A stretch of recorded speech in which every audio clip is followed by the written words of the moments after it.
Sunday এলেই বাইরে বেরোতে হবে, কারণ পেখম গোটা সপ্তাহের মধ্যে আর্ট, গান, নাচ, পড়াশোনা এসবের মধ্যে থাকে, তবে একটা দিন অপেক্ষা করে থাকে যে এলেই ঘুরতে বেরোবো।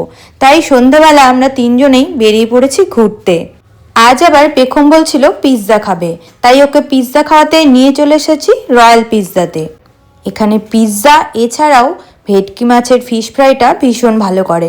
আমি তো এই ফিশ ফ্রাই খেতে বারে বারে আসি। বাবা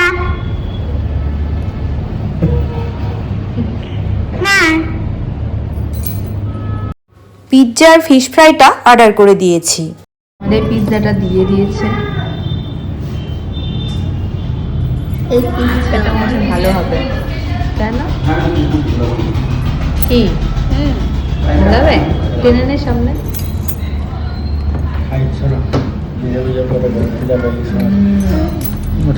এটা আগে আমার পেখম পিৎজা ভীষণ ভালোবাসে।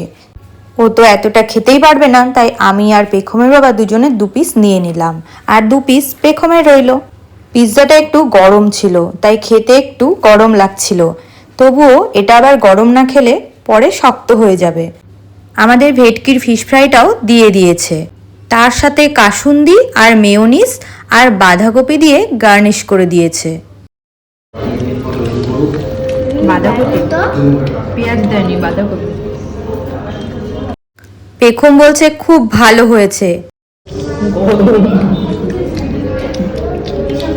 ফিশ ফ্রাইয়ের বাইরেটা ভীষণ মুচমুচে, আর ভেতরে অনেকটা পরিমাণে মাছের স্টাফিং দেওয়া থাকে। খাওয়া দাওয়ার পর সেখান থেকে বেরিয়ে বাড়ির জন্য কিছু মিষ্টি নিয়ে নিলাম। ওই যে লম্বা লম্বা ল্যাংচাগুলো আর ছানা জিলাপি, এগুলো কিছুটা নিয়ে নিলাম। পেখম আবার আইসক্রিম ভীষণ ভালোবাসে, যাই খাক না কেন ওর আইসক্রিম শেষে লাগবেই, তাই আমুল থেকে আইসক্রিম নিয়ে নিলাম। অনেকটা রাত হয়ে গেছে, এবারে বাড়ি যাই। আজকের মতো টাটা সবাইকে।